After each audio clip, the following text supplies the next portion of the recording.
Hello everyone, it's Wednesday, October 1. Today we're analyzing the euro and British pound charts to assess potential market moves. Yesterday, the European currency made several attempts to strengthen, extending the bullish correction that began earlier this week. A similar dynamic was observed during today's Asian trading hours. Tuesday's German retail sales data disappointed traders. The number of unemployment exceeded analyst forecast, though the unemployment rate held steady at 6.3%. Inflation in Europe's largest economy ticked higher, which helped the euro stay afloat against the US dollar. The greenback, meanwhile, was pressured by a weaker US consumer confidence index, which dropped from 97.8 to 94.2 in September. Adding to the dollar's headwinds is the US government shutdown, which officially begins today after Republicans and Democrats failed to break a deadlock over healthcare subsidies. Government operations have been suspended, and the stalemate shows no sign of ending soon. This event has waned more heavily on equities and the dollar. Still, markets were largely prepared for the event. After all, government shutdowns are nothing new. Donald Trump saw two during his presidency.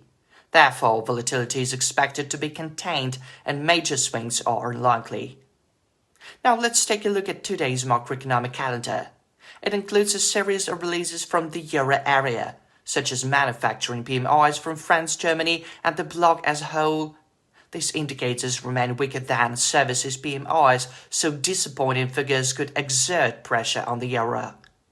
The UK will also publish business activity data, while traders will be watching speeches from Bank of England Monetary Policy Committee member Catherine Mann and European Central Bank policymaker Joachim Nagel for policy signals.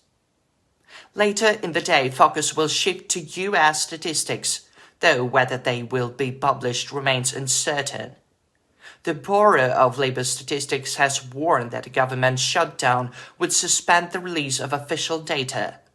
On the agenda is the ADP Employment Change Report, with private payrolls expected to rise by 50,000 after 54,000 against in August.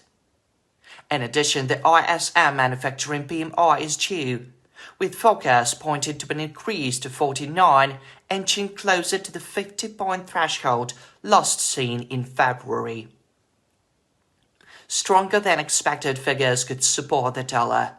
However, with uncertainty surrounding the shutdown, a sustained rally in the greenback looks unlikely. Instead, investor attention is more likely to shift toward long positions in risk-sensitive assets. Turning to technical analysis, the 1-hour EUR USD chart indicates that a false breakout at 1769 or 1793 would generate a sell signal. Short positions on a rebound at 1818 would also look attractive, with targets set for a 20-25p pullback. Long setups are trickier.